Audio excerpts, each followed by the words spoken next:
O mai mo hanga fua. I whahoko atu, he whamiri tamai ko ia pātere peau masunu. A ki whameite, koe whahoro, ke iloa e kowana, moho eiki, ma pehe poki, ke toenga e kau whawhe. Ko ia korea ki he whamiri tamai a peau masunu, mo whameite, ka taki whahoko ia i he taimini. Hiri ko ia, e hoko mai ki ai, e palokia kolonga.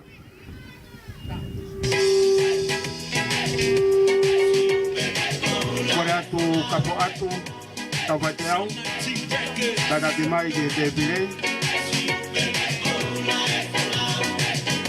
Pe whameite ai o pātere peau masunu. Ai koia te pātu e MC io e tongatapu mo katoa ngai. Pare mahanga koina ko skun salote o aho ne mahanga. O katoa mahanga pe mo waulahi e o pātere koe ni. Lawat boy fu tau kapulu koina hage koe lea koe tong whapaya. O lawa pe ke fusi ake ke mahanga pe ai taha walu mo taha vitu.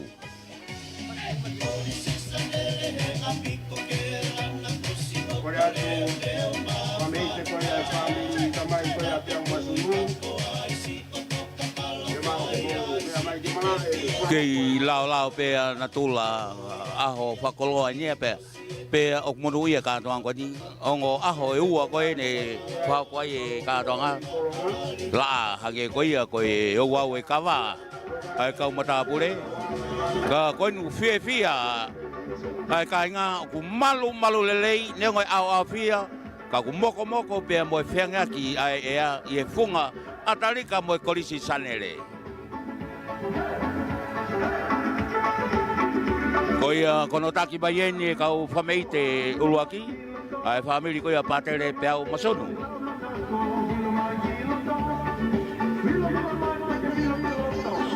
Koe ukumua, ai tamakau ne taki.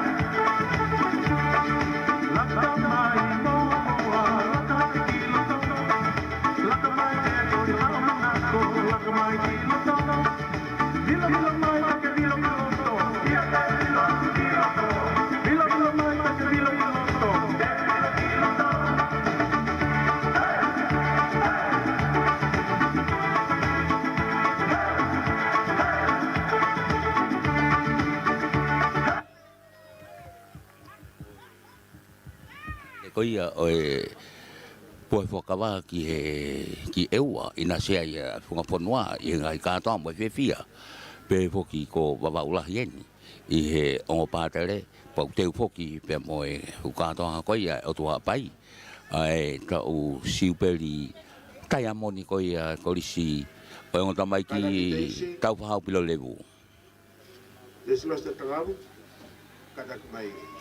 Ka ia taimini ko wawaulahi. Kau whewhine me kau popo nau katoa whako ai rak whameite koe taolunga.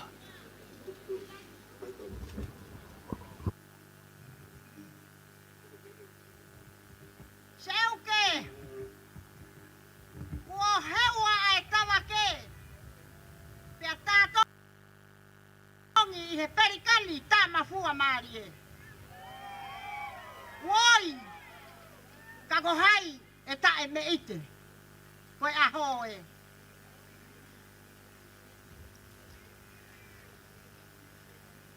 Kua teu e familio patere peau masunu.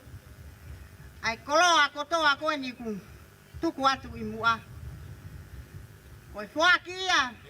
Ma e tau hi palo o kia, mo e kai ngā lotu o kolonga, patere pauri tai.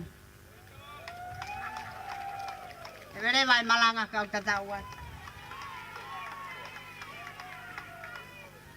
Koe whamore atu pe, kau hoko atu pe, mo e ngai tau whakatapu, nai mua e a te au.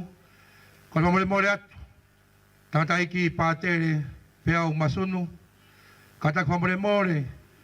Oku tua o sia te koe i ahoni. Kata kwamore more ke hui mua e teki teki.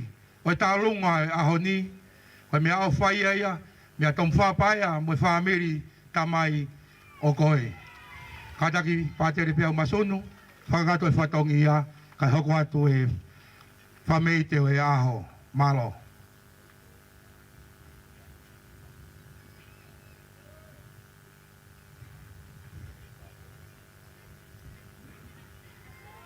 Fine pani olpanoia. O sihano whahakoia e Susana. E whamile pe o e pātere peau masunu. Kai hoko atu e nau whameite.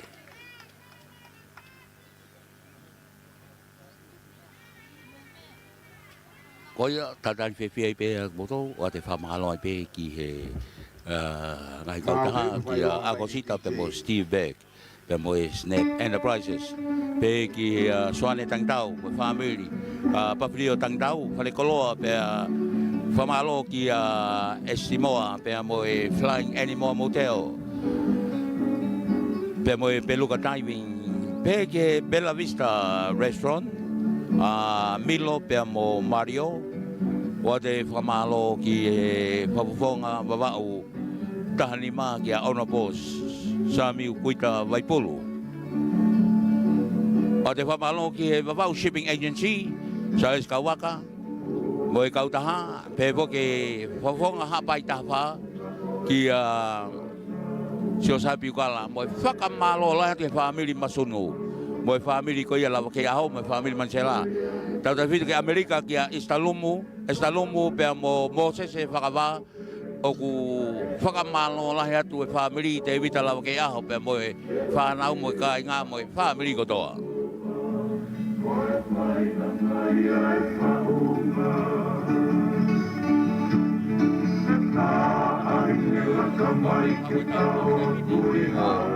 Emma Haunga. O Emma Haunga ko e o vivine ia o Hinita pe mo Siona Haunga. Ai ko Siona Haunga ko e poha ia o Meke Haunga pe mo Soni Haunga. Ai ko Hinta Leva ko e megitanga ia e pātere ko nia pe wope masunu. Ko ia au lele atu tuyasi tonga Vika masunu tirin tonga mo e family masunu katoa me Australia Amerika pe mo Australia mo maman kulipe pe poki ki a motol koia o ku mamata mai me family koia lava ke aho me mansela ki a alepina pe gafina tadale pe motol luitonga Sineva mo kau mamata mai koina me Kenpela seria mo Brisbane. Ese tia mo tolka to ko ya Mikael ngawamo, mega mele ngawamo kia pefoki kia mo tolka to kia Luisa Santosi mo e kau fefine. O lolo hewi fanga taufa.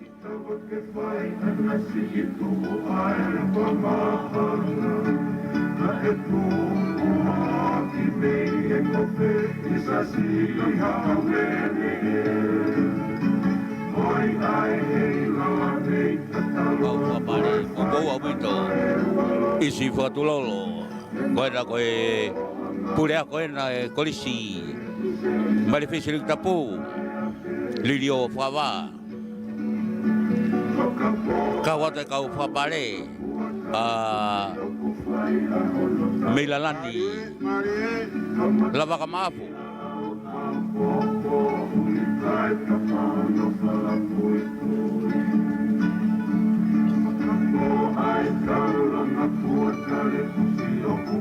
Lea ki foki e taimi e kupela i aloma.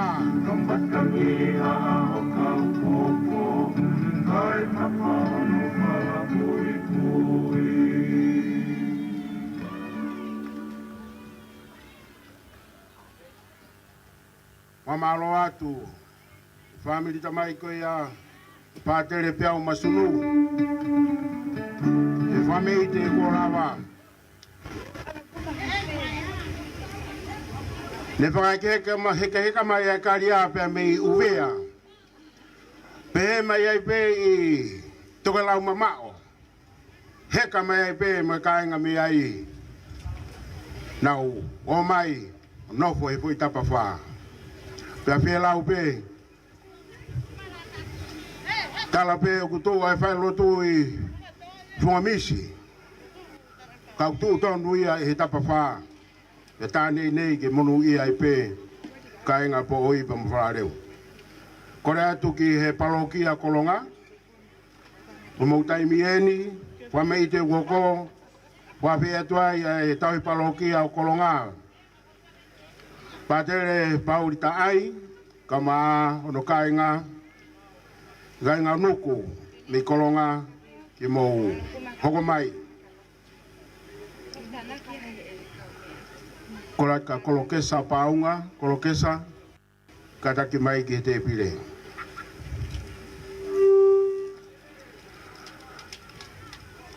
Koia koe ke i holo pe ai ilo pe pangahi whamei te he taimini i he malaiwainga koia o e kolisi South Petelo Sanere.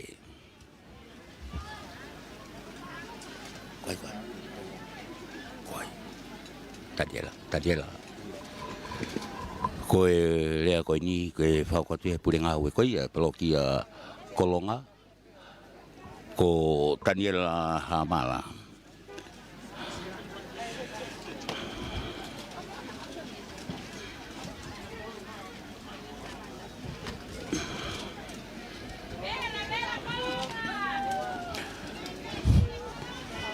Walfi poi ni mai fai mai le tio pe foki he podcasting i Facebook ko fi mamata mai i he ka to ko i be he lolo a lai walu lava tu ai hu fio e o fale mahanga o ko to ni ki he ka to nga o e fano fo mahanga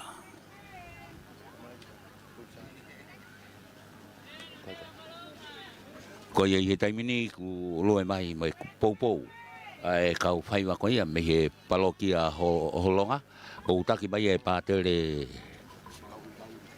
Pauli ta ai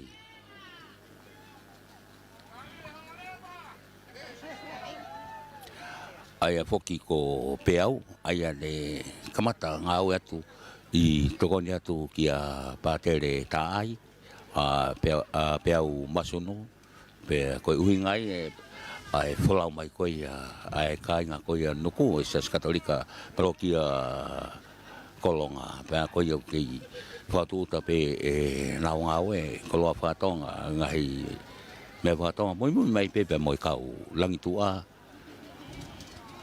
ai fofo pito te unga koia kau pe fine ai oi ako wakai koe te unga ki loko whakaloto mua ai ku kato ai whakamata moana pe ki he helu o pilo levu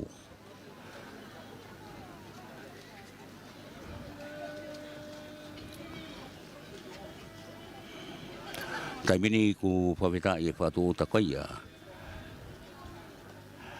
ai kainga koia o nuku ses katolika tatak mai he patere ta ai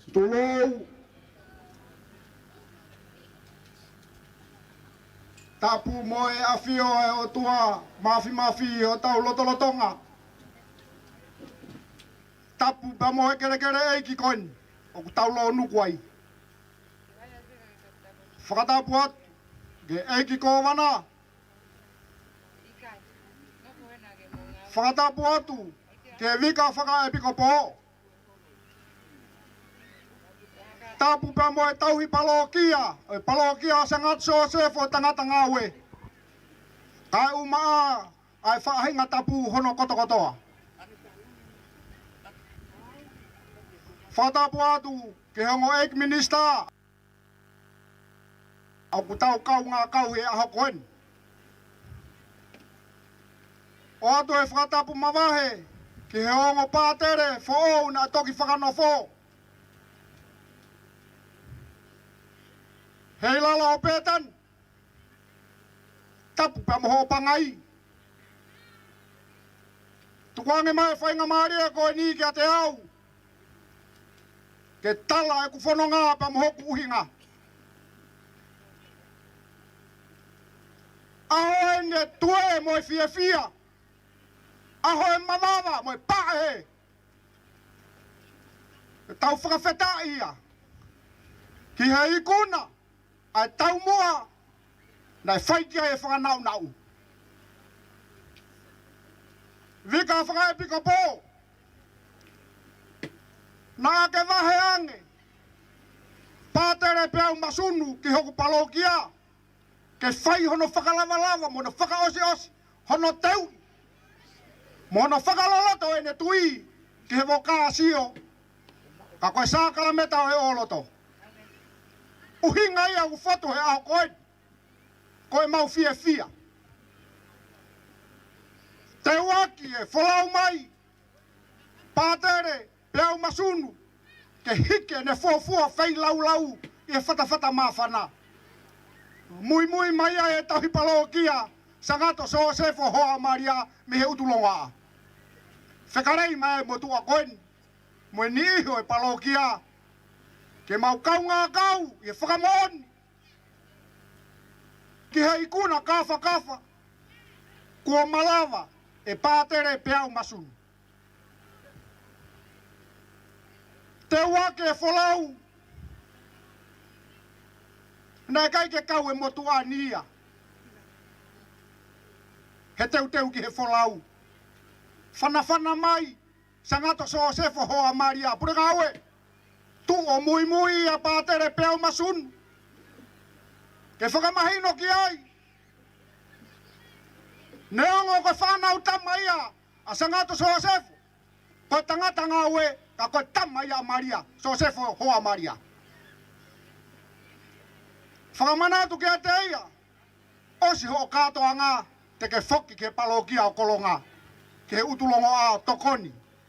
Kia patere paurita ai. Whakamalo atu, vika whakai piko pō. Pea ku talai e tau komini o, talai e tau taha. Talai e tau whewho whani ho ofa koia. Ofa ko tō matakakano. Kono whakawhokeanga pātere peau masunu, ke tokoni, ke palokia o utulongoa. Pātere peau masunu. O kuia e kuku o koulere mai moia. Koe ofa pe ai ka inga mo e nau fia fia. Ke whakamooni, ke he ikuna. Ko ke whia. Koe panga ni maf. Tokoni atu, ke wheituuna. Ka kapa aloto ia ke toi lahiange. Ka koe si ipena hokuiwi. Koe ngata anga pe hokuiwi. Pea tuku keu whakamalu atu herea. O ku tala ho tau whanua. Koe si ipe lere a kai haa kai whai.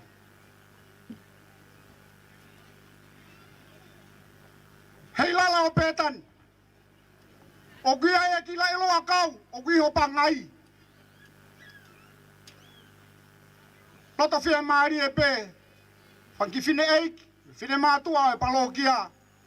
Ke whoaki. Ke tuho whine o pātere peu masunu. Ka soana taake masunu. Pea koe tuanga e tau olunga o kore atu. Whake atu e mai tau hipalokia o e whatawhata mawhana. Hei lala o pētani.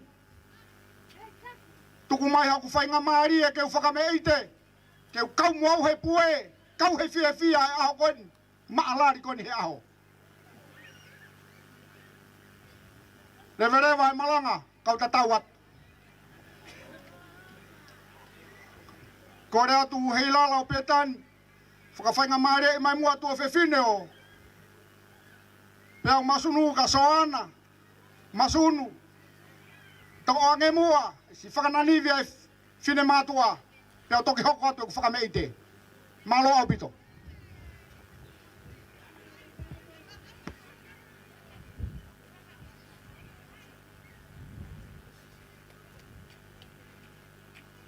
Koe whawhia ki he tuwewhine o e pātere. Peau masunu e hāmala me he utulonga a. Te toa tu ai pare koia. soana ni ko na Mamalo ke purenga we ko ia parokia kolonga. Pahoko ai pononga. Mea mai pe ko mo ia ke tatali pe pe mo tol ko ia mo mea mai ko ia me ngalo pe tau Facebook ai podcasting vai tatali pe mo tol fa amerika to ko na o pe wo pe masunu vika masunu tata pe vika amerika vika seria pe fuki ki moto ki tu ya stonga kirin tonga na me tonga pe mo pe ki teniko mo mo tol ka ta no we tatali pe mo tol i mo mama tamai o ke huni pe lolo mo fata ma fala nau pia ka i te mini ko kai ngai popo mai ko na me kolonga hange pe ko na so matala tue ha mala ai ne ave pa tele ta ai ke ya ko ai pa tele ko ni kamata me he utlonga me kolonga ko na ka pe fine na mo na te unga ta lunga ko fala to mua ai ko o ku katoa no tuiki ai helo pilolemu ko ala mea tuitu hei lala whakamata moana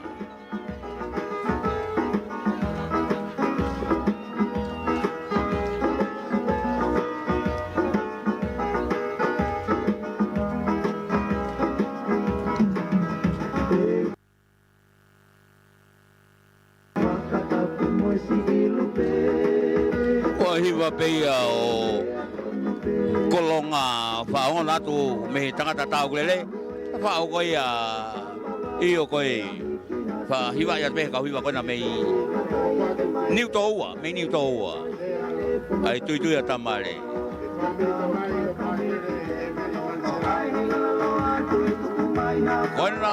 koe kau tula wharena mau kakala ni mui mai moia kau whalau koe ni mei he pātere tā ai mei kolonga Parokia Alfa. Kori ke ngai mo nei te koe. Tau teu mai ke mau hiri pe ni. Hopata. Ke tau whakame i te nono o ai la loa tui tuku mai a kau. He kuonga tu ai utu lonoa a. Ari. Ia tue te wama wawa. Wisa hena atisi e te tokanga. Kolonga e ke tu patala. Begia Frank Mateo Frank Enterprise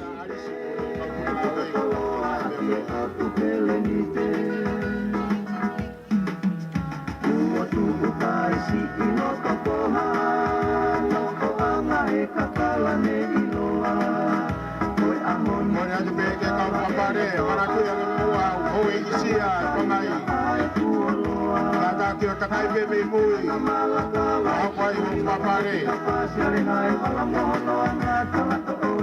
be mo mano e aho.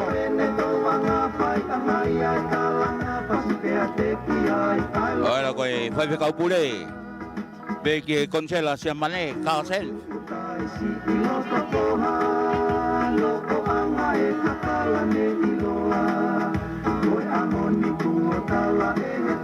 Koe background mai ngai whalea koe ngai whalea koe na koe korisanere mo tō koe au teke mo anga koe ni tū koe a wawau koe ngai whalea koe na koe korisi sangato pete lo sanere i he background pea koe malai vai ngai nu whao katoa i e kātoanga koe ni Tau kia tue te mama mama Isa hena atisi e te tokanga Kolonga e ke tupotala He wiki ai pokai ki tama Kalana me mouma e tarite Toka toloa aki e otu kele ni te Tau kia tue te mama mama Isa hena atisi e te tokanga Kolonga e ke tupotala He wiki ai pokai ki tama Kalanga me mouma e tarite Toka taloa aki e otu kele ni te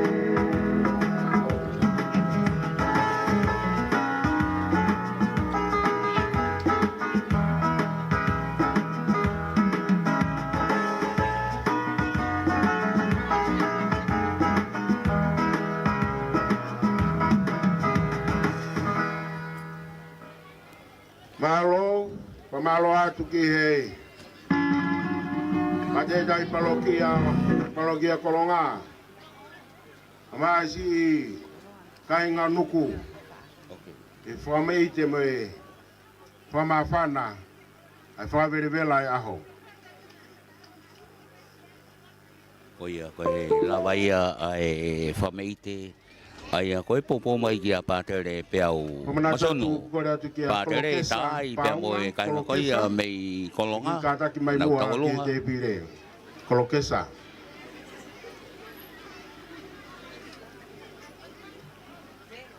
Ka tonga whiawhia, mo mga whanau Lawa bito. ia whameite koia me kongi o kolonga. Te tau hoko atu e rea hono wā. Me e whamiri tamai koia pātere e peri Mansela. Rea me whamiri tamai pātere e peri Koe na pou mai he kau mei holonga nanuma tapu eluelu. Pātere e peri. O ku more ki kolonga. Hoko atu ai komunio Utlang Baka. Te hiri ia e hoko atu ka moe i whameite me palokia maupanga. Te hoko ia e tau polokalama.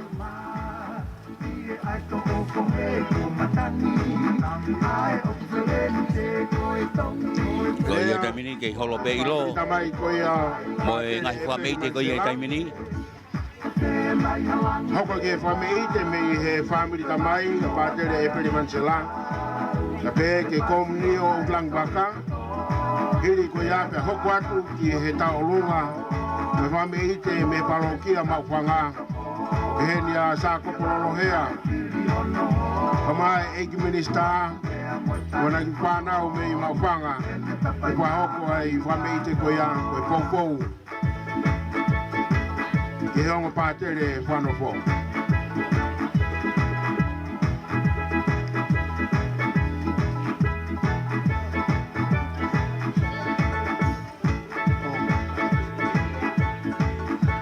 Kori kia tongo.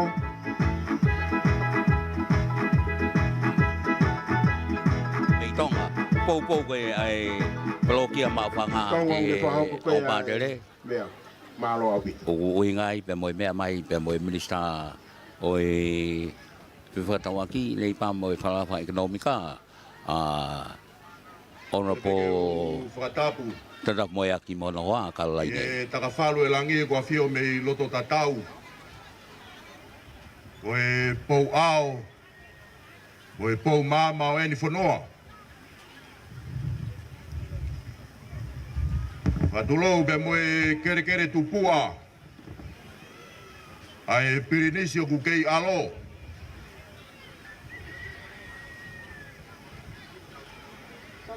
Whatapu ki he ongo mua waka. O mamana mai Facebook o ku Ai kātoanga mamaloni. matui hoko pe whanki palopane whaka teknikare. Ka koe ongo mere ki O se ku koe teki. golfit moini mai whai mā. O pune I e ngalo ea ki tau o tolu. kei whai whatongi at pe o kei lele lei pe e kani whamalo koe a ke TCC ki e pule lahi leo leo ki Atawa ki e tui toke lau. Selveko so whamalo atu whoki ki e pule le koe a wawau se misi lewa ma o whai whatongi a kono tokoni mai aoni i tēnei o kolo pe mo se misi tapa tautai.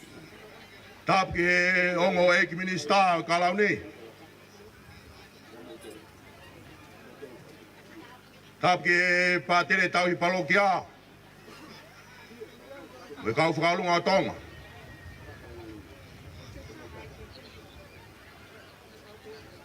Matapu atu hei lala o Pētani. E ki a pāme o Pētani. Moha matapure.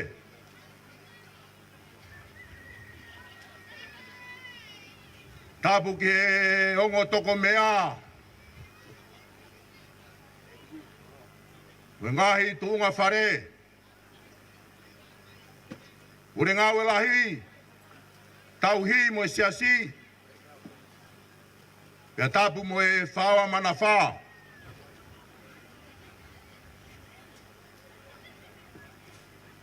Tulou gau whakalawe lawe atu. Tuku me mua ke whola atu. E lau nonu popua. Whai peha mate mate ariku. ki he whatongia whai kia iso tō whakaangiang.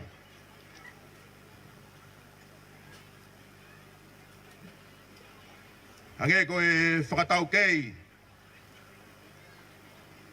tau whanongoa, ko e whakahoha me e whamiri tamai o Eperi Mansela. Ko e kātoanga ke no tolu, e ku kau mai ki ai, i he lolo halai walu. Kātoanga ulua ki, i he manafa tatau pe, siuperi, ai apia koni, ko hono ua e whakanofo ti koni, pia tolu agien. He lala o pe tani. Me ke utoe ilo au pe te utoe kau mai a whē. Mai a rewa hau ki whainga maari e, kau ki tau whare a rewa.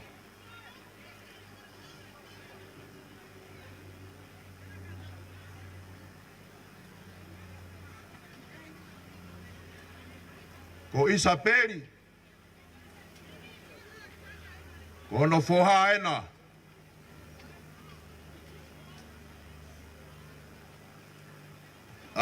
se ao stang tau, tupua pafirio. Lahi a isa peri, si a Luciane Huaneu, kuia e motua goni whaoha. O nā tunga ane, a sione tau whatakulua. Tupuaia e kapteni koia i kare tahi he lolo tongane a sona tane.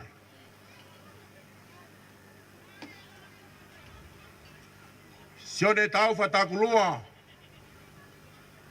ia konferenisi, mauhoa kia konferenisi, tupuai a leri, mea leri kia toto, ia mea toto kia Eperi Mansela.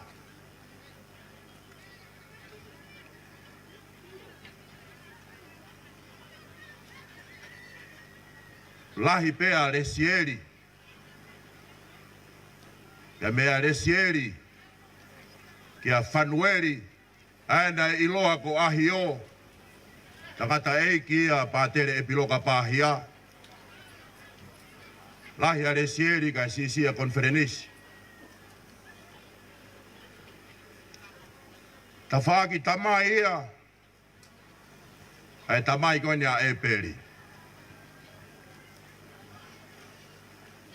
Kautoe ki lawe atu ki he ta whaaki whae, ai tamai koe a Eperi. Koe tau rea tonga kutaka, kai ai ha te whatongia, pea i kai hao fia. Hange nai ku te rie ki nā, koe ke te aha masiva e tō ngā, e ma ongo o ngange, ka koe hala he kaima. A honi, tulou kau lawe atu, he ku waa, he koe tangata. Te uki fusi mai pe, e hei lala o pe tani, ki he tau tangata hono no, ki ofi mai. Te kapau te uto e whakaloloa, o ilo mahalo te wau ka tangaloa. Mei utui wawau,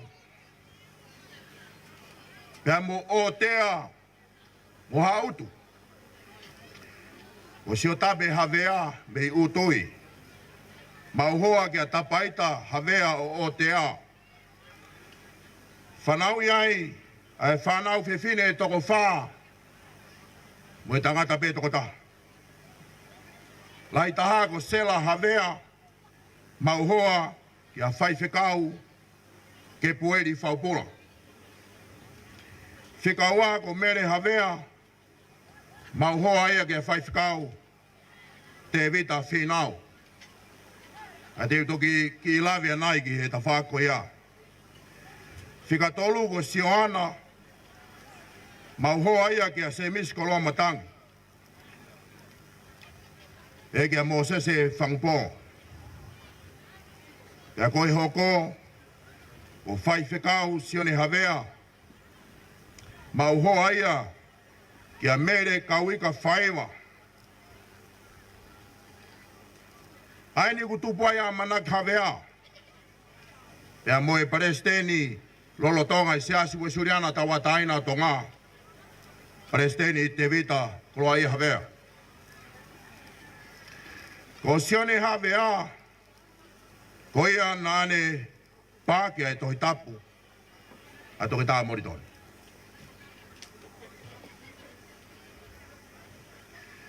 Ko mere whinau, aena mauhua kia te vita whinau. Tupu mea ia selu waia tongi whinau. Ia mauhua ia kia saresi la sike moi moi. Tupu mea ia mere Luisa manuna moi moi. Mauhua kia Mosese manu waka. Tupu mea ia Meriame feifai waka. Mauhua kia Daniela maapiri kaisa. Aena iloa ko taito. Tupu mea ia Ilaisane ka tai taito. Ea mea Ilaisane kia Isileri langoia Mansela. Ea mea Isileri kia Toto mana ia Mansela. Ia Patere e peri Mansela. Ko whai whekau te vita whinau aina iloa ko Masila. Ko ia nane hiki mo ririu whakatonga ai tohi tapu. Ai whakataha pia mo toke tā moritoni.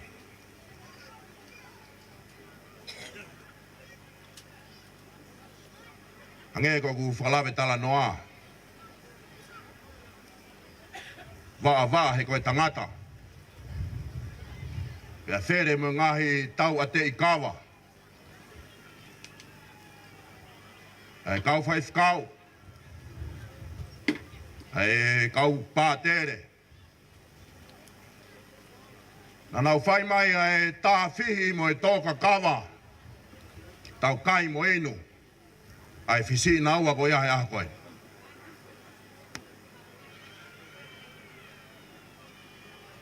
Pātere e peri.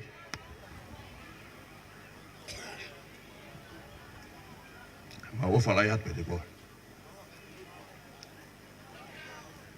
Manatu he taimita tau he tau koe si. Tō tau ai hoku tau kete. Wholau mai. Whanofti i kori. Uri o tau amoi he ofa e toa. Tau. Wama maa te. Hanga peda. Tau e fitu malo.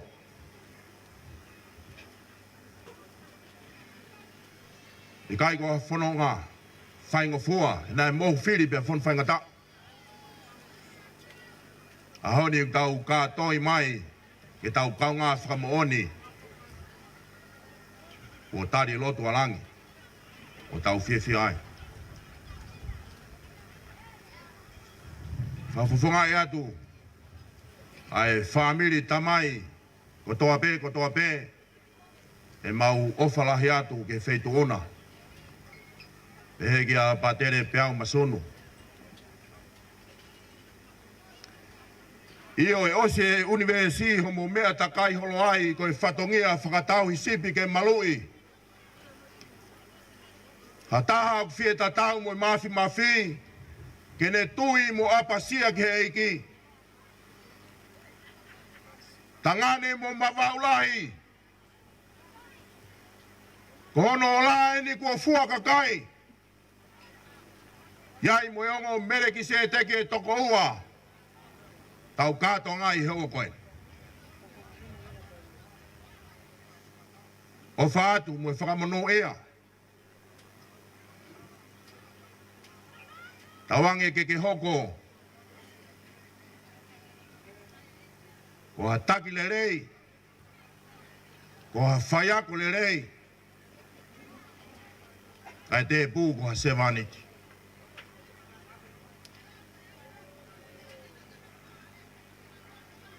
Whatawange ki loto tatau. Ke kau i waanga he tau ngahi mea kotoa. Whamalo atu. Ke he tui toke lau. Whakalangi o aha koen. Moni pērea kutaka kalai ko yahano pāpani. Pēki he ongo eki minista. Kau whakawhi o kumea. Mo ki mou tolu kotoa pē. Ke he whaoa manawhani. Whamore more atu ka ko iai ha whatongia ko la kai. Tuku peke uhufanga atu he talamalu e whanua mo e lotu. Mo e ofa atu whau lewa e malanga kau tatawatu. Malo. Oia mei lapaha. Malo lahi ki a tongo. Wafonga i ai family tamai koia e Beli Mansela. Tata iki a toto. Mei lapaha. Whameite. E family tamai koia a patere e Beli Mansela ke mo hoko mai.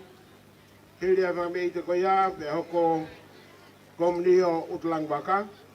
Pe hiri e whameite me i komnio utlang waka e hoko atu. Ki he komnio koia o maufanga.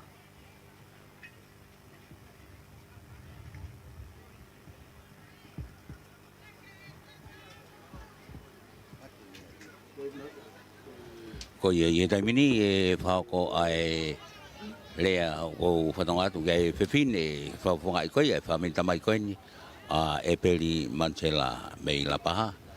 Ka ye taimini ko mahau gai ki paupare ma whatengi kare ye taimini ka whatawang pe o tau kei kau whataha pe Facebooka Broadcom Broadcasting pe ki e letio walfi koini ma e whaima i mamani puri pe pe wata pe whamalo ai pe ki ngai kautaha ki e soan e papilio tangtau pe mo family ko ia papilio tangtau toko ni mai ko ia ke whamafola tu e Facebook pe mo e walfi koini ma e whaima letio pe foki mo e whamalo ki ako sita pe mo Steve Beck pe mo e Snap Enterprises i loto ne aku pe foki ki Sales Kawaka mo e wawau shipping ki Milo pe mo Mario pe mo e Bella Vista Restaurant i loto ne aku ana te bunga pe mo ngai kautaha ko e whamalo mo lotonga ki Carl Sen ai konsela Siamane mo Switzerland. Koe tuanga o e tahine tau olunga. O ku whaki a ki he whae a patere e Beli Mansela. Mau e pukolo watonga salote. Ia koe teki o e tahine tau olunga. Koe paanga e taha. Whaki a ki he te pire. Pea ko ukore atu. La paha kotoa pe hena. Mo e niua kotoa pe. O kuke ihe mala e ke lana. Koe tau taimi eni. Ne vare vai malanga kau te tau. Oia kono hoko ia mo e talaki ko ia e popo koini me lapaha ki patere e Beli Mansela. Ngona koe ngahi whiwini taulunga na ko smau. Pe koe te unga i pe koe whakaloto mua.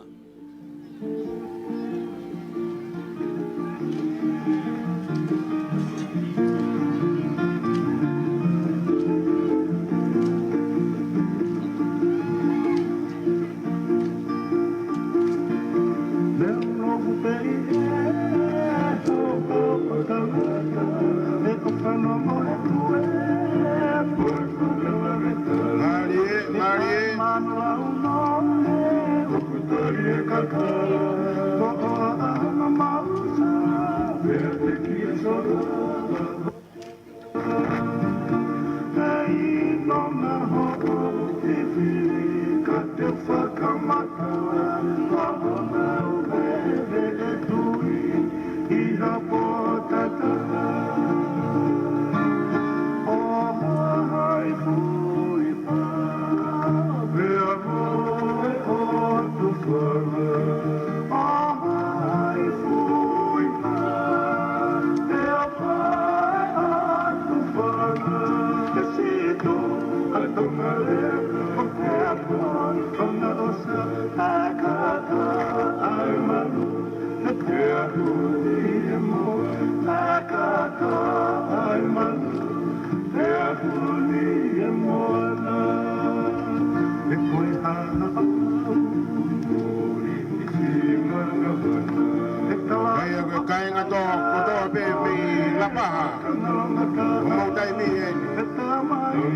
Ibiai hao ko malapaha.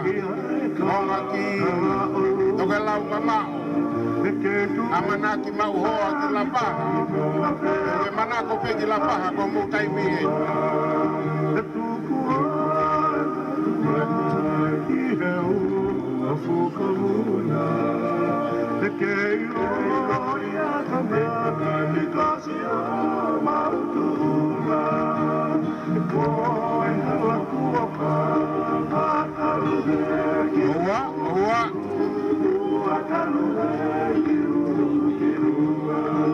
Pena nautolo, hala ko papa.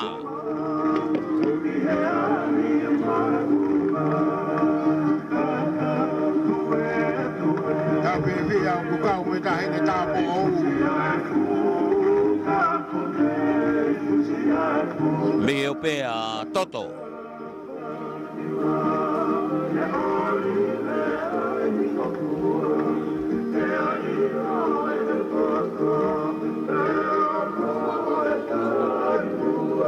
Pou au pito e kau pou me kau tola fare ke talunga ko ni kai ngamela paha.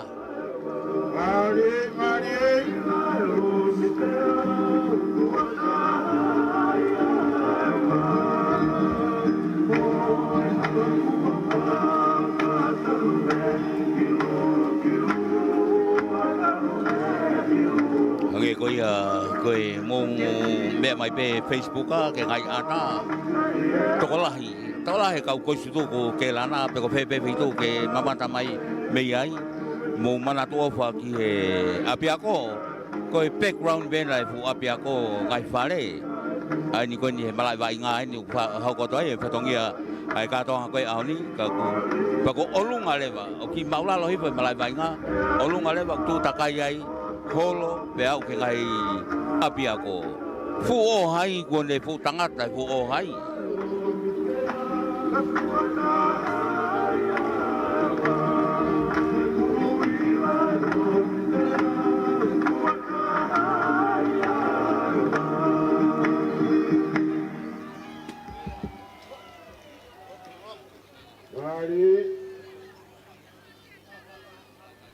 Kai ngai ami lapaha. Hona lanu ene ko lanu mata. Lanu e maui. Lanu e fifia. Velau e nau moi aki e nau api ko tāku i lau. Koe api ko niu ko kai. Wa tonga ia tu kau ken me kau to kita so se fo ta kai Ko ia me family tamai ko ia batere e peri mansela. Ko nio. Ulang baka, ora tu ulang baka, ini kau ulang baka, apa doi pe, mereka ni. Oi na kau la mai me la pa Isabella hufanga toko ka toa mo kina tol ka toa Ini kau ya, kau kuat tu ki, kau ni kau ya, kau mau banga, ek minister, kau mana kau ya, ni mau banga. Ini kau ya. Kami ini mau banga, kita hopas kene hono tolu, me family pa batere piau masunu. Ini kau ya, kami kami ini me family pa batere piau masunu. Ayah buat buku ada edisi oleh Maria, opala dia. Ini kau ya, hokas daibe di kami ini kami opala dia. Kau ni kita mai paiwa, kita mai pemua, mai paiwa, kita mai. Alu be kai Utlang maka mau tai ni Malo Maria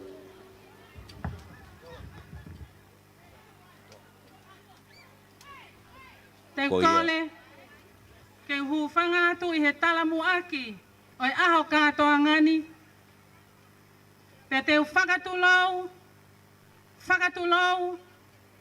Tulou ka hufanga he talamalu e whanua pe moe lotu. Pe ofa ke ata, ofa ke ngofua. Kau whakalawe ke e ta kawe inga, he koe whakauta anga ia o e ta whanonga. He oku pata ai sangato Mateo, he langi kua tau, he koho mau tofi a kua na mau, he kua mau kau he lau, pea mau lau he kau. He oku wha maali e alunga o e nofo taimi, koe uhi, he koe whanau tama ia me he kuohili. He na e hawa wanga he alovili i he e finanga whakapolovitesi. Isa, e ngalo nai a whe, a vila pe moe hotele, ai hala tohi loto, moe pua a tau kanawe, he koe whetau laki anga ia o hifo pe moe hake. He oku tufa heni a lea kehe, pe a lave manu ai a sangato Mateo i ono hua melie, ke whai ai a eta pāma wawa pe moe hiki tue. Ka tanu ko a e tanu e hai, a e tori kakala ne whai mei lotolangi. He oku kei mai puno puna hono ngahi matawai, he koe unga anga ia hota vai vai. Iyo, ai lolo halai walu, au ai puputu e loto, he oku wha matangi to. Pea lave mo ta foe, pea uringa holo, he kua wā ofi, ai wā mama o. Tau hiki tue, pea tau tue, he kua tue e sangato so sefo koe tangata ngawe, i he polo maahanga, i he pani tapu oi aho koe. Pea mari ai a loto nei afu,